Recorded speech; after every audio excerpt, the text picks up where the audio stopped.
চাকরি করে খাবেন না ব্যবসা করে খাবেন? মুসলমানকে আমি সবসময় বলি চাকরি এটা আধুনিক দাসত্ব। চাকরি কি? আধুনিক দাসত্ব, আধুনিক গোলাম। চাকরি কি? আধুনিক গোলাম। নির্দিষ্ট 30 বা 40 হাজার টাকা বেতন দিয়ে আপনাকে আপনার 50 বা 60 বছর পর্যন্ত আপনি এই যে চাকরি করবেন, এটা আধুনিক দাসত্ব বলা হয়। চাকরিতে যে রিজিক এটা সংকীর্ণ হয়ে যায়, নির্দিষ্ট হয়ে যায়। বিজনেস এটা বারাকা থাকে, কি থাকে কথা বলেন?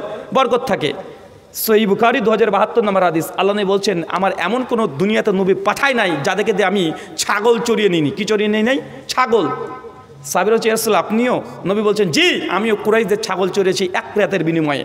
মুসলমানরা বিজনেসের দিকে মনোনিবেশ বেশি করবেন। চাকরি এটা আধুনিক দাসত্ব।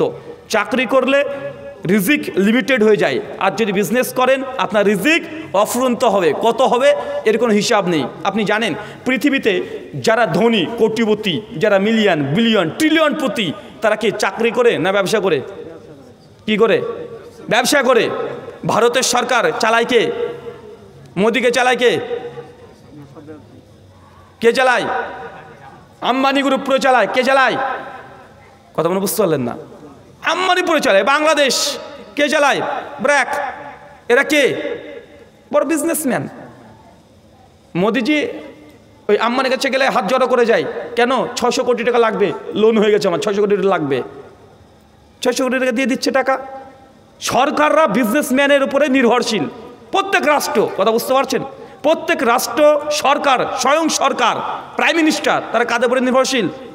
বিজনেসম্যান। কারণ যখন তখন 500 কোটি, 1000 কোটি, 5000 কোটি টাকা দরকার হয়, কে দিবে? চাকরিওয়ালা দেবে? বিজনেস। বিজনেসে বরকত আছে। আমার একটা আলোচনায় আছে হালাল রিজিক, ওই আলোচনার মধ্যে করেছিলাম যে এই যে বর্তমান সিস্টেম যেই চাকরি, এটা আধুনিক দাসত্ব। কেন আধুনিক দাসত্ব? আর কেন মুসলমানদেরকে বিজনেস করতে হয়? ইহুদিদেরকে দেখবেন, একটু দেশ বিদেশ ঘুরবেন, তখন বুঝতে পারবেন। ইহুদিরা যখন তারা গ্র্যাজুয়েট কমপ্লিট করে ফেলে, আমাদের মুসলমানরা কী করে? গ্র্যাজুয়েশন কমপ্লিট করলে ও পার্ট টাইমার চাকরি খুঁজে বেড়ায় না? যেটা পার্ট টাইমার যদি চাকরি পায়, ইহুদির বাচ্চাকে চাকরি করতে দেখবে না। কি করবে? ওরা যদি গ্র্যাজুয়েট কমপ্লিট করে ফেলে, সেই সময়তে তারা পার্ট টাইমার বিজনেস করে। কি করে? ও ব্যবসা করে। আজকে অমুসলিমরা দেখেন, বেশিরভাগ অমুসলিম কী করছে? বাপের ব্যবসা সামাল দিচ্ছে, আর আপনার ছেলে ও টিউশনি পড়াচ্ছে, ও সারা জীবন ওই করবে। তার জন্য বলেছি যুবক যারা আছেন 10টা ছাগল কিনেন প্রয়োজন হলে। 6 মাস পর 10টা ছাগল 2টো করে বাচ্চা দিলে 30টা ছাগল হবে। আরও 6 মাস পর 30টা ছাগল 2টো করে বাচ্চা দিলে 60খানা হবে। 1 বছরে 6 ডবল আল্লাহ তো আপনাকে লাভ দেবে। কোনো কাজ ছোট নয়। নবী যদি ছাগল চড়তে পারে, আপনি পারবেন না কেন? কথা বুঝতে পারলেন না? রিজিক ব্যবসাতে, চাকরিতে নয়। শুকরান।